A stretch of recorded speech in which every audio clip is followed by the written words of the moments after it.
250 years, huh? That's right. I remember part of it. I brought a few things today I want to share with you. It's a time to reminisce, I think, more than to hear some sermon. So I want to share with you just some thoughts.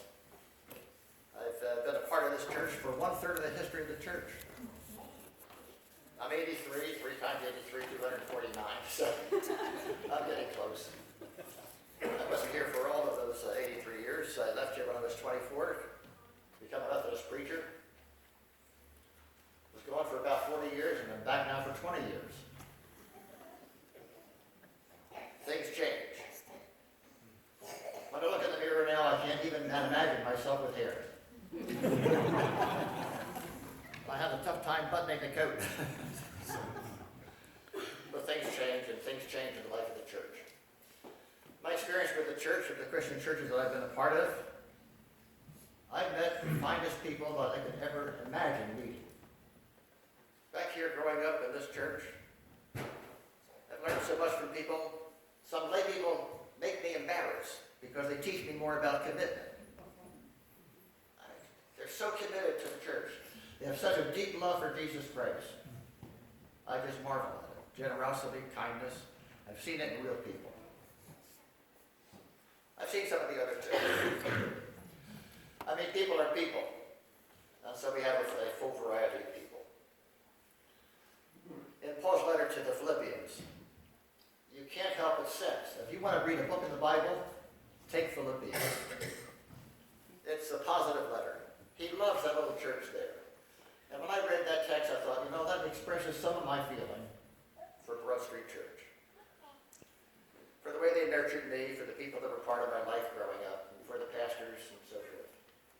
So I feel very, very good about this church, and I selected that text for a reason. So, my story. I brought some stuff.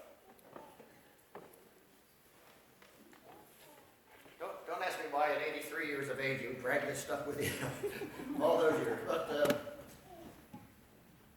I was enrolled in the cradle room. I was born in 1936. I was enrolled in the cradle room in August of 1936.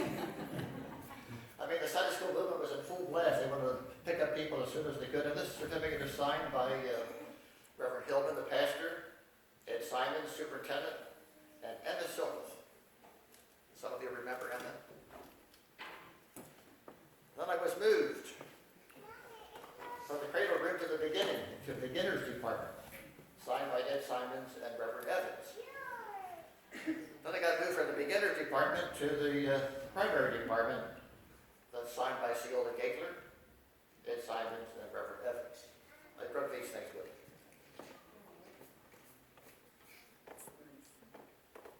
Some of you may have something like this, and the older people. I have it upside down, thank you. I'm glad you're noticing. So it was hung in my bedroom wall as a kid for a long time. Faithful attendants, 6 of them. Very good. After this, they gave you a little gold pen and you had chains on it. I saw one guy, he had 27, hung past his belt. I don't know how many I had. I didn't save the chains. Didn't save that, but I had saved this thing. So it's just interesting, isn't it? Yeah. I don't remember Reverend Gilman. He was gone a year after I was baptized. I don't remember him at all. And that was the years when the preacher would come to the church for maybe 1, 2, or 3 years. That was very much the common experience. But I do remember Reverend Evans. I sat here in the first 3 rows in the junior choir. They didn't leave at halftime. They stayed. So a lot of kids, they'd sit on the floor and use the pew as a coloring pad. But Reverend Evans had a good, strong voice, didn't have microphones. And he was a modern-day preacher because he didn't stand behind the pulpit. He moved up and down the platform. Up and down. And when he wanted to make a point, he would pound the pulpit. Pound the pulpit. And literally one time I remember him, he had to catch the Bible. Now, he was a fine minister. He was well liked. Why would I remember some stupid thing like that? But you do those kind of things. Reverend Bill Morrow was probably the me because that was during my teen years. And he was a well-liked man. Learned a lot from him. And we would come, those times there was a morning service and there was also an evening service. How many would you come back to church tonight for evening service? Things change, don't they? Yeah, things change. But the youth of the church were expected to be here a half an hour before the evening service. And Joe Bolton would get us together and whip us into something of a choir. And we would be the choir for the evening service. And after that, we would go downstairs in what is now the church office downstairs, or the pastor's office downstairs. And we would have our youth meeting. I have no idea what the structure was. We would just all gather together. We liked being together. We would talk about this or that. And many times Reverend Mara would join us, not trying to straighten us out, but sharing his views and his feelings, not in a judgmental way. And then after that, we'd go out to eat, which is probably the reason why we came for the choir.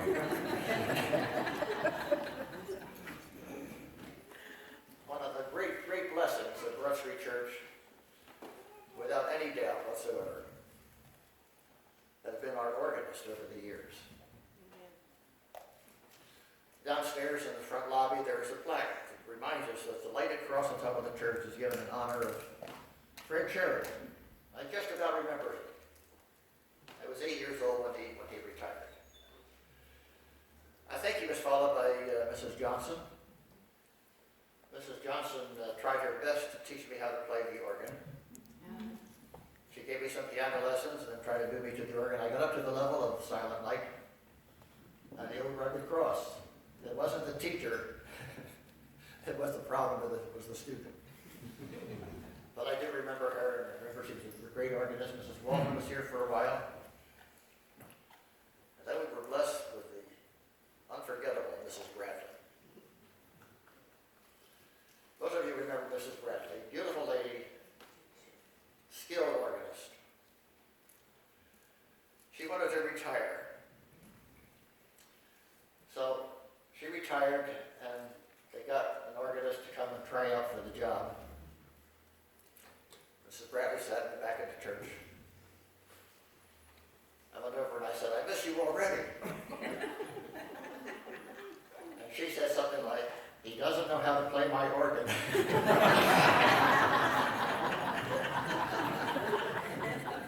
So she came back and played for a couple of more years. She left some DNA behind. Yes, her daughter has the same skill, the same talent, the same devotion, same commitment to give this church excellent music. Excellent music. So I'm just sharing some of these fond memories that I have, and they bring back some memories for some of you. 1954, when the year I graduated from high school, was also the year we dedicated the Sunday school or church building at the back. Gymnasium built in a shape for roller skating rink. Some of you remember that? Roller skating was very popular at the time. I wasn't part of it, but there were years in the late 50s when there would be a couple of hundred kids here from high school. That was the gathering point for high school. Lots of times, cops were here simply, not to go to the ruckus, but to make sure there wasn't going to be a ruckus. And Reverend Morrow, bore all the weight of that kind of activity. Got a few people to help him. So, life goes on, to be sure. In 1958, I didn't find this in the Methodist church, but I found it in the Episcopal church in Riverside. The beautiful woman who became my wife. Yeah. And Reverend Morrow participated in that wedding service. So that seems like a long time ago. 2 years after I was married, I had already received the call, felt the call, responded to the call to become a Methodist minister, started college, and a very desperate district superintendent called me up. And he said, "I have 2 wonderful churches that don't have a pastor. And if you can't do it, I don't know what I'm going to do for them." Well, of course, I had a second call to ministry I wanted to do. I wanted to get into the work. So I said yes, and they were 2 wonderful churches, great lay people. Learned something in a hurry. In the congregation, we've got 8 teachers. Some of them were teaching principals of the schools, small schools down there. And I realized I couldn't go up and just open my mouth and say anything I pleased. I had to be informed. So that was good discipline. Now, my father, he who was a very kind and gentle man, didn't say, "Are you nuts?" He said, "Did you really think this thing through? You're a full-time college student. You're working 20 hours a week for me. You've got married. Your wife's going to have a baby in a couple of months. And you're going to go down and serve these churches on the weekends." That's the kind of stuff I did. So, you know, we had the baby. By the time I finished seminary, we had another one. But life goes on. The little hand game. Do you remember it? Right. Here is the church. Here is the steeple. Open the door and see all the people. Very good. Excellent. Because the church really is a people, isn't it? Yeah. It's also a building, but it's different than other buildings. It's a building set aside for special purposes. So we gather here for worship. We gather here to praise the Lord. We gather here to learn. We gather here to serve. So it's not just a building. Communion table is a table, but it's not just a communion table, right? It's set aside for sacred purposes. And the Bible is a book, actually a collection of books, but it's not like a regular book. It's a repository of God reaching out for humanity and humanity reaching out for knowledge of God. So the church is a very special place. It's an open door. Nobody is commanded to come in here. But when people come into this church or any church, they kind of look around. Do these people look like me? Do they dress like me? There's so much about a church that seems strange. It makes people feel uncomfortable. And it takes a great deal of effort, actually, to capture them and make them feel welcomed. It takes an effort to do that. In my first church, I had an Aunt Sarah. What a gem she was. If she found somebody new in church, they couldn't get out the door before she would catch them. Catch their names, catch where they oh, you know, let me introduce you to so-and-so. They live down the street from you. Just wonderful. And I've seen people here, I grew up in this church, who were very sensitive about the new person here. And we greet them and make them feel welcome. The church has a reputation for being a welcoming church. So we're very grateful for that. Now sometimes I speak of this as my home church. You speak of it as my church. We speak of it as Pastor Kim's church. All fine and good, but we know it's not really my home church. It's Christ's church. Church of Jesus Christ our Lord. So is the church across the street or down the street, east or west, north or south. Different styles of worship, different histories, but we're all one great big church of Jesus Christ. And so we always want to remember that. These are not easy times for the Christian churches. 75 years ago, when we had our 175th anniversary, looked in the book, we had 878 members. In the 50s, I was often an usher, and we would count the people, and the number was often 450 to 500. Sunday school, well, I found out how they had so many people in Sunday school. They enrolled you when you were newborn, but they had 650 people in Sunday school. And I can remember when we had the gym and over that Sunday school building back there, that half of the gym floor was covered with folding chairs. I don't know what older people sat in the back and younger kids in the front, but they weren't real little kids. And we would often have a band play. So how brothers would bring their instruments and so forth. And then we would break off in different corners to have our Sunday school classes. Not an easy time. Churches across the country are losing membership. And it's sad. Very sad. But it's not your fault.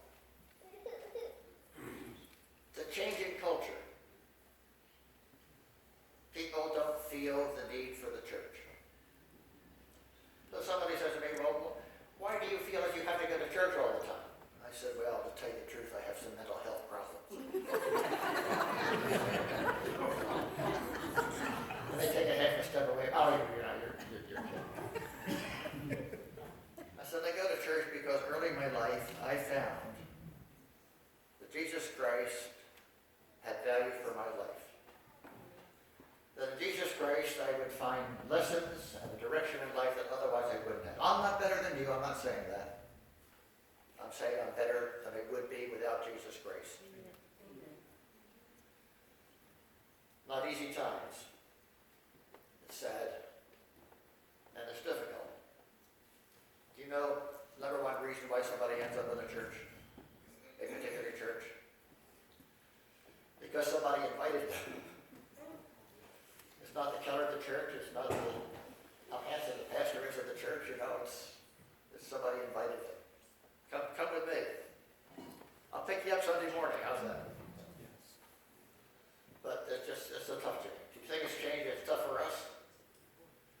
Think about some of your Roman Catholic friends, where they've closed some churches and merged them with other churches, Riverside and Beverly.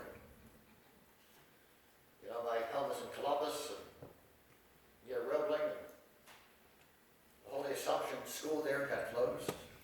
Half the town went to Holy Assumption School. So it's sad across the board. And it's unfortunate. And we still need to invite people and still share our faith in Jesus Christ. His values haven't disappeared. Maybe we need to do a better job. Well, I close with just this little story. It's in the life of the church, there's people, all kinds of people, young and old. Some a little bit weird. My first church was a man who was he was so gracious, and he would be so complimentary of any dumb thing that he said at a sermon. And the lay man said, he's a great guy, but if you ever happen to catch him on a full moon Sunday, you'll be in for a surprise. So I did that. He growled at me, why would I waste my time in coming to church, You can make that sermon up on your way to the church this morning, et cetera, et cetera, et cetera. Fine.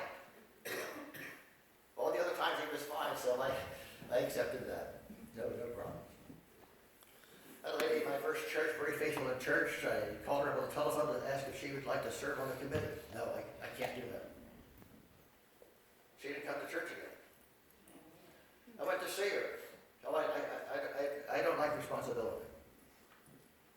I said, well, I didn't command you. I asked you, would you like to serve on the committee?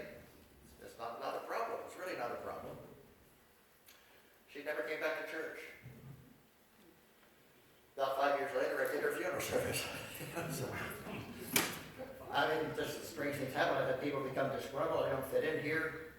And I said, well, let's talk about that. Well, there were notes in the bulletin, who would like to help with this, who would like to help with that. But he needed to be asked personally. And he felt personally neglected because I didn't ask him. Those things happen. Well, this one man in the church got his feathers ruffled. Quit coming to church. Pastor called him up and said, John, are you free tonight? I'd like to come see you. So he went to see the pastor. The pastor went to see John. Very comfortable living room. There's a fire burning in the fireplace. And pastor went in and he said, John, I came to talk to you about the church. Well, what do you think about the Eagles this year? So we talked about the Eagles for a while. It's a lot more comfortable. John, I'm really concerned because we haven't seen you in church. What do you think the Phillies are going to do next year? What the 76ers going to be? Do you think they're going to make it? So the preacher shut up. The fire had burnt down. He went over, took the shovel, pulled a hot and burning ember out on the front of the fireplace. Went back and sat down. The two of them sat there quietly and they watched that burning ember turn ashen gray. The fire went out.